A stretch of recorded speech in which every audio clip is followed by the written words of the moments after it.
Enough ambushes to tide you over until September 20th. This isn't Area 51, folks. This is NXT.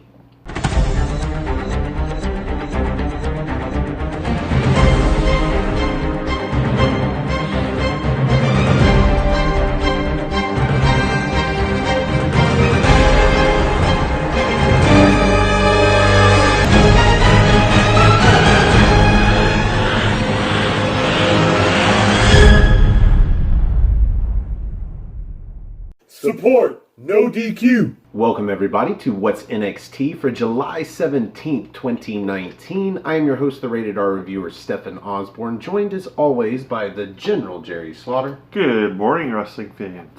And this morning, we were treated to a 4-match show, and you know I love that. Yes. And the show kicks off with probably my favorite, I hate to say it, this is probably my favorite part of the whole show, is the intro package with the music, the Slipknot song, and they used to have this very choreographed bunch of superstars. Very corny. Yeah, all mouthing the lyrics to the song at the very beginning of it, and then it starts doing the clips from the matches and the whatnots.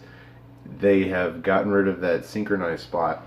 Yes. And it is now just clips of the wrestlers, man. That's fine by us. It flows a lot better, I think, and like I said, it feels a lot less corny, feels a lot less forced down our throats. It just doesn't start the show with a bunch of heels and a bunch of baby faces intertwined, all singing the same song together. This isn't We Are the World, you know. This is NXT. So yeah. Considering what it was and what it is now, this is probably my favorite part of the show. The first part of the actual show is a match. We have Matt Riddle come out, and he is dressed to compete, and sure enough, the bell rings, and this is going to be a match. And we don't know who.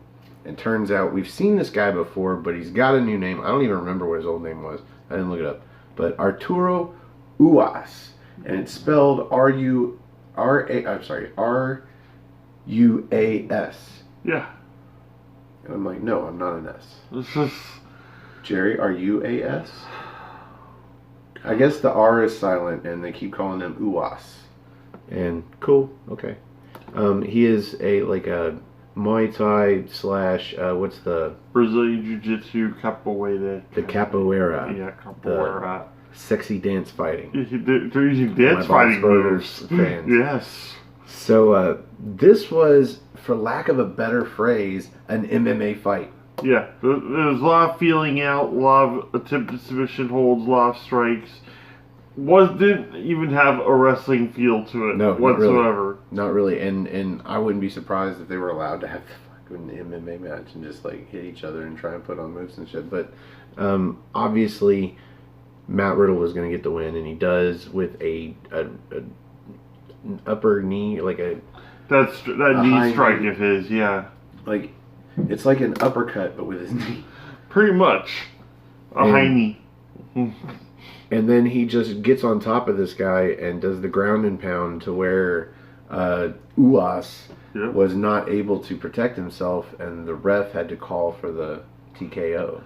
But best way to describe it, if you haven't watched it, is pretty much Ralphie beating the hell out of Scott Fargus and A Christmas Story. And now this match was not noteworthy for what it was, because we all knew that this guy with the new name was not going to win this match. No. It was kind of cool to see the way that they did it. You don't usually see a TKO. No. Where the ref is just like, well, the guy can't defend himself. He's basically knocked out, and call for the match. In this case, the chick does it, Jessica. Yep. So what was notable about this match was after the match, when Riddle is celebrating in the ring, and a hooded masked man comes in and attacks him. Yep. And we don't know who it is. At first I'm like, that kind of reminds me of NXT UK when Imperium... Yeah, Alexander Wolf just showed up. So, yeah, he takes off the hood and mask, and at first I thought he was Cassius Ohno for some reason. But then it's like, oh yeah. It's like, haven't I already beat you 3 times? Well, we get Killian Dane just basically destroying Matt Riddle Mm-hmm. with those senton splashes to Matt Riddle's back when he's on all fours. And he just keeps beating them in the ring, then around the ring, and then up the ramp. And he puts him on the stage and does another senton, this time just into Matt Riddle's chest, and drives him through the stage into what Jerry said was Aleister Black's hole. The black hole, the A-hole. The A-hole. Right in the A-hole. Right through the stage into the A-hole. Looked painful as hell. Yeah. And put him through the A-hole. That's pretty much where they left the match. Yep. Or, well, I guess the after match. Plug for the channel. So after this, we get Street Talk with the Street Profits, Angelo Dawkins, Montez Ford, and they're talking about they're the holders of the belts, and apparently O'Reilly and Fish of the Undisputed Era have a problem with that, and they're like, this is how Street Profits really don't get to see a lot, because usually they're all over the place, they're joking, they're laughing and whatnot. This is a very subdued Street Profits compared to what we're used to. Yeah, a lot of Angelo Dawkins saying it's like, okay, we know you guys are wanting to come at us. We're fighting champions. We'll do this. But at the same time, like, we're not going to be laying down for you guys. We're going to be putting up a fight. We're going to keep these belts. And that's undisputed. And that's when you get a little bit of the joking, because Montez Ford just sitting there like, oh. Yeah, he's got the perpetual O face. And yep. then Dawkins looks at him and then looks back at the screen. Mm-hmm. And he kind of joins him. But anyway, that's what that was. It's just basically answering the challenge of O'Reilly and Fish coming out onto the stage and clapping at the end of the match last week. I think that's going to be another match for TakeOver. I hope so. Because we're going to be there. Yes. That's nodq.com/Toronto for meetup details. I guess it's going to be like 11 a.m. on Sunday. It's going to be lunch somewhere. Yeah, we're going to have lunch somewhere. Find out where on nodq.com. Mm-hmm. After this, we get a video, like a rewind. Like, this was last Saturday. It was, I don't know why, who was filming this and why. Anyway. They don't take days off, seemingly. I guess. They can film it, but they can't break it up. Nope. So we see Mia Yim beating up what I can only determine is Marina Shafir in the parking lot, in her car. Drags her out of her car. Slams the car door right on her. Yeah. Drags her out of the car, seats her, and then slams the door on her. And whoa, that was Mia Yim, the baby face. I'm thinking, isn't Mia supposed to? Yeah, Mia's supposed to be the face of this whole thing, and it's kind of a heel thing to do. Granted, Shayna Baszler's got the numbers advantage in this whole thing. Yeah, that's the smart thing to do. Yeah, so taking out Marina Shafir, that's a smart move, because I actually see her being more of the better of the two out of her and Duke at this point. I look to see Justin and Duke get attacked by Mia Yim at like the gym or some shit next week. Mm-hmm. That's what we're gonna see. At a salad bar or something. Oh man, so that's what that was. Hanging out the Sizzler, all of a sudden, boom, there's me and him. So up next we get my second favorite part of the night, and that is Dexter Lumis's entrance. Dexter Lumis is awesome. And now I know why they named him Dexter, because he looks like a serial killer. He's got these black gloves with the holes in the knuckles, kind of like biker gloves, but still black gloves like Dexter Morgan. Yeah, and he's just slithering. He's not even walking. Yeah, he doesn't say anything. And he just like these crazy eyes at the camera. Yeah. And in the ring with his music, doing the slither and like just looking at the camera like... Just has his hand slime across the ropes. But... Nice. If you guys don't remember him or haven't seen him before, look back on Impact Wrestling. He had this great angle where he actually more or less stalked Christy Hemme, and that was a great angle. Plus, he's just a psychopath. He's a great psychopath. He's going to be a great addition to the NXT roster if used properly. So he is facing Bronson Reed, who looks like a small version of the Funkasaurus. Yes. And he is from Australia, and he plans to show Dexter Lumis his Australian strong style. Mm-hmm. Which looks a lot like Japanese strong style, just done by an Australian. Not to be confused with Kiwi strong style, done only by Travis Banks, I think. With very little effect. So, I enjoyed this match for what it was, except for the ending. Because I feel like Dexter Lumis is the character that should have moved on here, because it kind of seemed like Bronson Reed was a little bit green. I agree with you there, but also the fact that I don't think Bronson Reed should be over here. I think he should be in NXT UK. I think he'd actually be a better fit over there.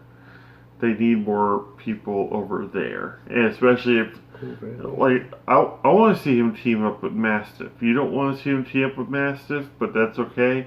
I want to see Mastiff team up with anybody. Yeah, I was about to say, if Mastiff gets moved up to main event status, they're gonna kind of need that big man for the mid card role, and he would just kind of like slide his way into that. All right, well let's save the NXT UK talk for tomorrow on the NXT party. Make a note of it or something. Let's get back to regular NXT, because this was a good match for what it was, like I said. Yeah. But Dexter Lumis does this front flip over the top rope, a something con hero, and lands on his feet, a little bit on his hands, but more or less when Bronson Reed dodges it, he lands fine, but then catches a running cross body for his effort, and levels him. I like how he looked at his hands afterwards, though.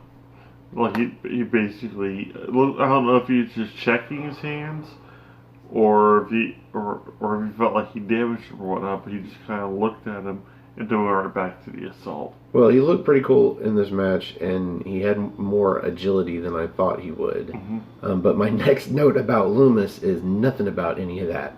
It's just a regular old neck wrench. However, he licks Bronson Reed's face and smiles. Yeah, unless you're Rick James in the mid-'80s, it's not really cool to go around and lick people's faces, especially in a wrestling ring. That, or if you're a bushwhacker, I guess it was cool for the bushwhackers to do too. And basically, the end of this match is when Lumis goes up top, and he goes for a really good senton bomb. It wasn't a swanton, definitely. There was no roll through. No, he's going to land on his back. This actually looked, good. I don't know about good, but it looked more devastating at least. It looked more like a swanton bomb. It was only devastating to the mat because Bronson Reed rolls out of the way, and then he ends up picking up Lumis for a back body slam. Yes. Like he's going to do a back body drop, but then slams him forward. And then a top rope splash. A top rope splash by this big motherfucker. Like 330 pounds of Australia just came right down on Dexter Lumis. That's strong stuff. And yeah, he gets the 1, 2, 3. I knew that was coming. He could have counted to 10 at that point. Dexter Lumis was not gonna move. Well, I knew he was gonna hit it too, because Lumis was left at an awkward angle. And he had to, grunt, pain, roll, and get himself into a position where this could land safely. Man. So now I would rather just see Bronson Reed take the half a second to grab Lumis's legs and pull him to where he's at an angle to the corner. He can be hit. So now in the semifinals for this tournament that's going on right now, because it's all part of the breakout tournament. We have Bronson Reed versus Cameron Grimes coming up. And then we also have Angel Garza versus Jordan Miles. So both going to be very solid matches, I think. I hope. I would think so, especially Garza versus Garza versus, let's back it up here. Well, Jordan Miles, yes. So after this, we get a interview backstage after a photo shoot with Tyler Breeze, who doesn't seem to take anything seriously. No, not at all. He gets approached by the Forgotten Sons.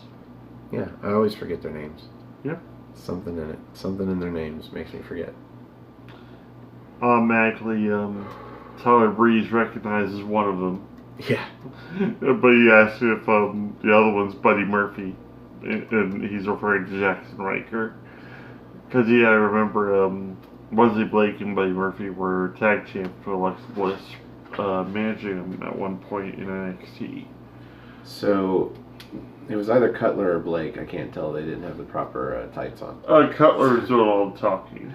He tells Tyler Breeze that he's never seen anybody like Jackson Riker. And Tyler Breeze responds with, "I've seen everything." And he turns around and he walks through some curtain. Yep. He tried to be all dramatic. He wanted to come off all dramatic and mysterious about it. But I'm wondering if he's just going for photo shoot number 2. Yeah. Now just to tinkle himself. Like, Jesus Christ. I guess that's why all those photo shoots seem to run over and like the interviewers have to wait on them, is because Tyler Breeze is in there taking all the time with the photographer. Yeah. After that, we get a video recap of Io Shirai from last week when she came out to the new music with the new look and said 2 sentences. I don't need friends and I don't need you. Yep. Basically, the NXT universe. Yep. And I dig it. Yeah. Io Shirai is a heel. I'm all on board. Our third match of the night is going to be Kushida versus Apollo Crews. You forgot to mention something. Oh. Io Shirai is going to be in action this next week. Yep. It's Casey Catanzaro. I've got the note. I just skipped right over it. Yeah. So that's going to be an interesting match, I think. But I think it's going to boil down. I don't think it's going to be an interesting match at all. I think it's going to boil down to Shirai just beating holy hell on Casey, and possibly like. I don't think it's going to be very long. I think Candice LeRae is going to come out and. There seems to be sort of a friendship between. Somehow I remembered maybe they were a tag team. At one point, but I think Casey Catanzaro might get like 1 or 2 reversals that are going to be really cool. But other than that, it's going to be Io Shirai they went against for 4 minutes. They went against Bourne and Aaliyah because LeRae had to find a partner. There you go, folks. I have a better memory than I thought. Yep. So as I said, we have a match up next. Kushida versus Apollo Crews, who is coming to NXT from SmackDown. Coming back to NXT. Yeah. And he was met with probably, as Jerry told me while we watched it, the biggest cheer that he's gotten in a long time. Mm-hmm. And this match was way more entertaining than every other Kushida match that I've seen thus far. We're ready just to close up our notebooks. I was going to finish off my tater rounds, and he was going to just, sit there and watch Kushida do a sort of Shade-style wrestling match. Yeah.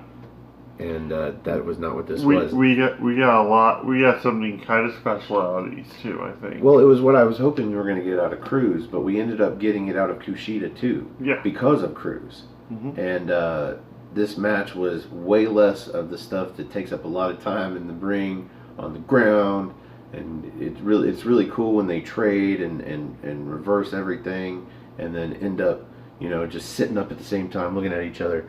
And then the crowd cheers, yay! And that just took 4.5 minutes of the match. Yeah. And I'm just sitting here like, I've seen all of this before, some form or fashion or another. And Kushida has not been any different since we've seen him at the beginning. Nope. This was Apollo Crews putting a lot of fast-paced, high-flying, and power moves. High impact too, yeah. And Kushida having to either reverse them or take them, but also deliver a lot of high-impact moves himself, because that's how he's going to get Apollo Crews. His first high-impact move to Crews' arm was where it all began. Crews went to leap up after being, thrown or pushed into the corner, and Kushida came in underneath him and kicked him in the arm. Yeah. So that takes away half of his base on the ropes, and he goes down. But that starts it. Yep. And then the rest of the match was the tale of Kushida slowly working on Apollo Crews' arm, to where at one point Crews goes for a gorilla press and can't hold it. Yep. And that was, I think, at that point, the beginning of the end for Crews. because there's like this whole spot on top rope with the.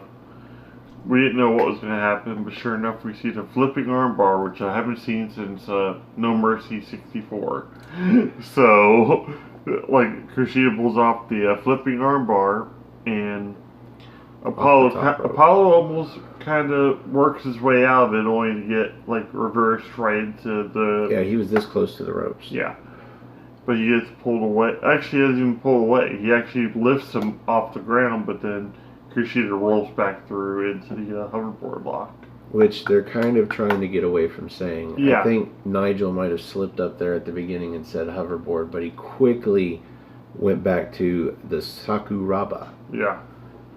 They're trying to use more of their international influences, and it's essentially a Kimura lock while he's sitting on you, mm-hmm. which is fine.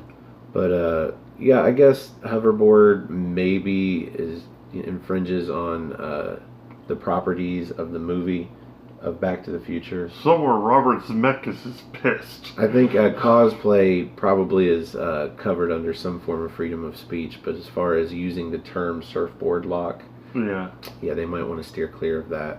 The hoverboard lock. Yeah. I keep calling it the surfboard. But that's what was also the fact that I brought up the fact that I think the hoverboard lock should actually be something involving a surfboard.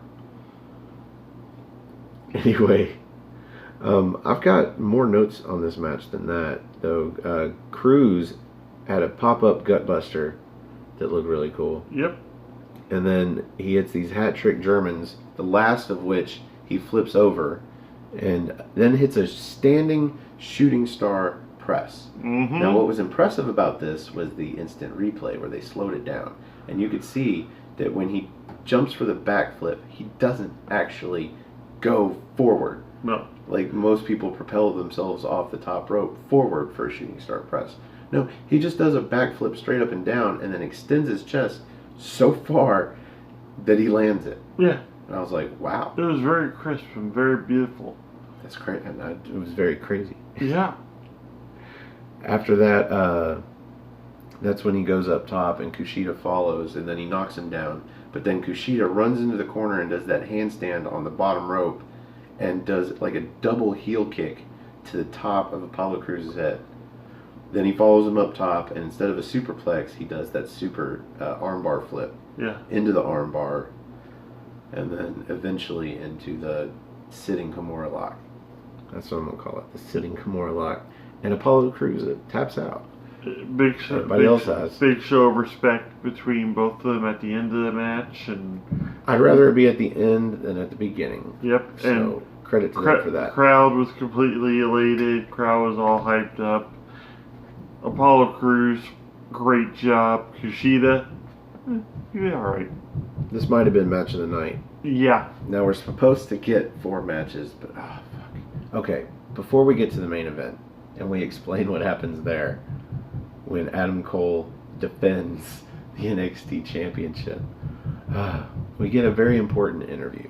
We've got Keith Lee and whoever the fuck the new interviewer is now that Kathy Kelly's gone. Maybe this was, no, that wasn't Kathy. Anyway, so Keith Lee is talking about his tenure in NXT and how completely underwhelming it's been for him because he hasn't been getting opportunities. Opportunities gonna be laid at your feet. It's like, well, there's a breakout tournament, and the person who wins it gets the title shot, and I'm not in that. He has yet to get a title shot outside of a multi-man, I think, ladder match wasn't it? Something like that. Yeah. Might have been a multi-man match for the North American Championship. Anyway, he hasn't gotten a title, nor a one-on-one title shot. And next week, he is getting Damian Priest, and he works out verbally in his interview that he's got to show the crowd why they should be behind him and not Damian Priest, and he's going to do that next week. Looks like we're going to get a heel Keith Lee finally. Yeah, for the most part of this interview, he seemed like he was turning heel, like he was getting those heel thoughts. Yep. It's like pretty much he might as well have just been screaming, "What about me?" Yeah, where's my opportunity? Yeah. So, our main event of the night. Stop getting injured. is Adam Cole, who comes out and they introduce him not like a match. Yeah. They introduce him like he's coming out for a promo. And he comes out, gets a mic. First of all, coming out with that belt, he way overshot the mark. And he's standing there awkwardly on the apron, waiting for the spot where he goes, boom. Just waiting. And waiting. He's like, he's coming. I think he started singing his lyrics. Yep. And then, boom. And then from there it was fine. But still, I thought that was very cute. He decides to introduce his opponent via video. And this was a video that goes back a few months where Johnny Gargano took the NXT Championship back home to Cleveland, went to that wrestling school, and let some of the wrestlers, or at least one in the school, hold the championship. Yeah. And this guy's name apparently was Twan Tucker. Yep. So maybe short, as you said, for Antoine. Yeah. But Twan Tucker. And he actually comes out. Yep. With a mic. And Cole tries to assuage him, if you will, that this was just going to be one-on-one, so come down to the ring and take your shot, buddy. So I just see I'm all alone out here. And Tucker wants to make sure that's true, and he asks him, and not because he wants to go down and fight him, but because Twan didn't come alone. Yeah. And this leads to Johnny Gargano's music. Yep. And Johnny Gargano comes out, and he runs to the ring. Another ambush. Seriously. And he chases Adam Cole, and he beats the hell out of Adam Cole all the way up into the crowd and all the way back down, all the way to the ramp and the stage, and then right next to the stage. And then the fucking refs finally come out and try and separate them. And they get Johnny Gargano held back. And he's like, fine, I'm going to leave. And he goes up the ramp just to come running and diving off the stage back into Adam Cole. And then takes him back down to the fucking ring. And then now the refs can't get a hold of him. Now they can't control him. He makes it all the way to the ring, chases him in. Adam Cole thinks he's got him down. And he goes for the last shot. But then Johnny Gargano super kicks him. And then sets up in the corner for one half of the meet in the middle. And he super kicks him while Adam Cole's on his knees. And then puts him in the Gargano escape. Yep. And then now the refs swarm. And they try to take Johnny Gargano off of Adam Cole. And I counted a full 20 seconds of 4 referees pulling on Johnny Gargano. Yep. That they can't get him off of Adam Cole, who's tapping furiously, begging for Johnny Gargano to let go. You've got Beth Phoenix and Nigel McGuinness screaming, let him go, let him go. I'm like, which one's the heel at this point? Yeah, I know I just kind of took the wheel and described that whole thing, but I kind of got on a roll, and that's what happened. And like, it was fine for what it was, but my complaint, of course I'm going to have a complaint, I was expecting a match. Yeah. I was like, who's it going to be? Like, and you called it was going to be some jobber that he was just going to pick. Mm-hmm. And in this case, not even a jobber. We didn't even get a guy that would come and get in the ring and get super kicked 3 or 4 times. We didn't get a bell. This wasn't even a match. This was a segment. Yeah, I was expecting a match. But whatevs. They didn't even treat it like they've been announcing it for a week. Yeah. Like, he comes out to the ring and announces that he's going to put the title on the line like it's news to everybody. And it might have been news to the crowd, but they told us last week this was going to happen. That it was going to be a title match. Yeah. And I've been expecting a fucking match, man. So that's going to take some fucking stars off. Yeah. But that brings us to the end of the main event. You have any other thoughts about it? Not really, except for my rating on it. Yeah. So around these parts on What's NXT, we like to rate the main event using the General's 5-star rating system. And in this case, the main event is the final segment. It wasn't a match. Should have been a match. I was expecting a match, but fuck it, whatever. What do you rate the main event, Jerry? It's hard to rate a main event when there wasn't really even a main event. This was a segment, and this all it's doing is setting up for Gargano Cole 3. That's pretty much it. Which looks like it's going to be Falls Count Anywhere. Yeah, that's what I would assume at this point. And we've got riser seat, like the first riser seats. Yeah. And they could make it their way we could be on the television. I was just thinking, like, they could be, like, fighting, like, right next to us. Yeah. And I'll probably miss it somehow. But otherwise, you kind of saw what was coming a mile away. The second you saw Twan Tucker come down, and like you just knew Gargano was going to be there in some way, shape, I didn't. I was surprised by that. I was honestly hoping Twan Tucker was going to go down to the ring, the bell was going to ring, and they were going to have a match where he gets super kicked once, gets a last shot to the back of the head, and then 1, 2, 3. That's what I was expecting. Even then, I think Gargano would have come out afterwards, but we didn't even get that. Yeah. So, I have no choice in there, dude. I'm going to give it a 2. Like, it makes me hate Twan Tucker. Like, what motherfucker gets, even if there's a 99 to 1% or 99 to 1 chance that you're going to lose, you still go to the ring and let the bell ring and try. Because that was NXT Championship match. Maybe the ref gets distracted for half a second and you low blow the guy. Yeah. And somehow get a fruit roll-up victory. You would be the NXT champion. I was about to say Santino Marella moments where he beat Umaga in Italy because Bobby Lashley came out and helped him. Well, we know that's never going to happen. I know, but he would want to go. He should want to go to the ring and try. Yeah. That just devalues. Like, who would just let Johnny Gargano just go out there and beat him up and take my match away from me? Whatever. Otherwise, there's really nothing to this segment. It didn't really do much for me. Doesn't get me hyped for Gargano versus Cole 3 yet. I'm gonna say a 2.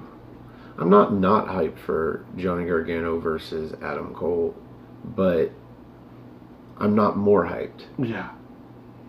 So I'm hyped for it enough because that's probably going to be the main event at NXT TakeOver Toronto, and we're going to be there live. So yeah. I'm hyped enough for that, but this doesn't help. No. In any way, shape, or form. I'm going to give it a 2.5 because it was fine for what it was. It was middle of the road, and there was, I guess, I'm going to give it 2.75, 2 3/4, because I was a little bit surprised that Johnny Gargano came out when he did. Yeah. That was a little bit surprising to me because you said it wasn't to you that you knew it. I was like, I didn't know that was going to happen. I figured he'd come out like during the match or after the match or some shit, but not just take away this guy's match. I was about to say, there was no match. That was the thing for me. It's like, if there was a match and there been some sort of vicious assault on Twan Tucker in some way, shape, or form that provoked Gargano, I'll get a little more invested. You've convinced me. I'm back to 2.5. Yeah. So 2.5 stars. So that brings us to the end of this episode of What's NXT. Thank you for joining us. Please join us tomorrow for the NXT party. That's where we will be reviewing NXT UK episode 52. Yeah. 52. So come have a spot of NXT with us. We know we're going to have Chris Mace. Yeah. We might have Colin Andrew as well. Yeah. It will be Chris Mace's birthday. Kinda. His birthday's Saturday, but we're going to celebrate tomorrow. Yes, we're going to celebrate. And so please join us for that. And if you'd like to be a guest on the NXT party, come help us review a future episode of NXT UK. Have a spot of NXT with us. You can find me on Twitter. Go to nodq.com/Stefan. That's STEFAN. Or if you just want to find me on Twitter, it's at Stefan R. Osborne, OSBORNE. As always, the R stands for restricted.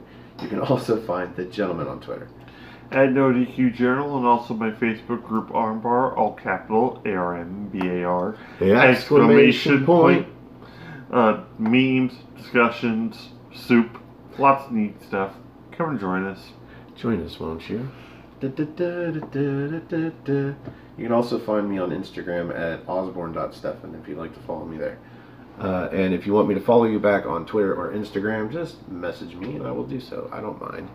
And if you don't have Twitter, if you don't have Facebook, and you don't have smoke to signal us with, you can leave a comment down below.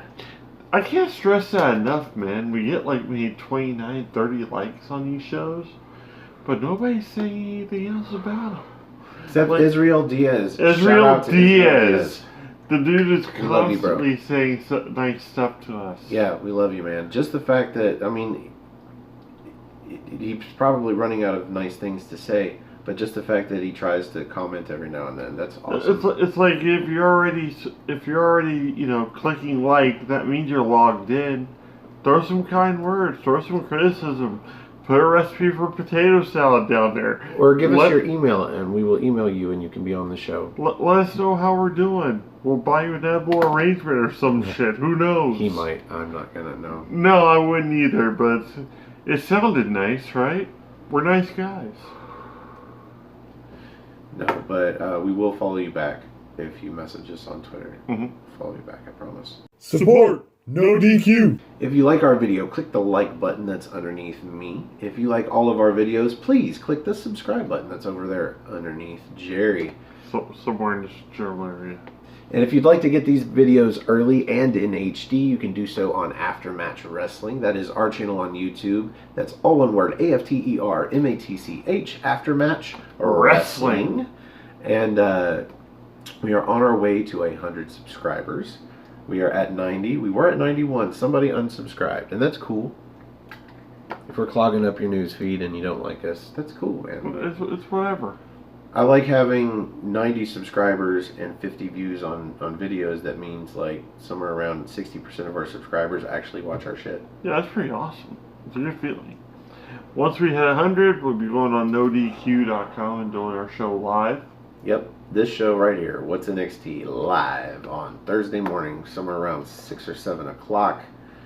It's Eastern time. You can join us. Brush your teeth, eat some French toast, listen to us talk about NXT. Yep. Chime in, type out the keyboard. Yeah, whatever. You can ask us questions because the goal is for you to give us something to talk about at the end of the show when we answer your questions. Yep. So that's where I put Jerry to work as the secretary. And he gets on that YouTube on his phone. And that's all the plugs, I think. Mm-hmm. So for the General Jerry Slaughter, I am the Wizard of No DQ, Stefan Osborne. Thank you for joining us, and we will see you NXT time.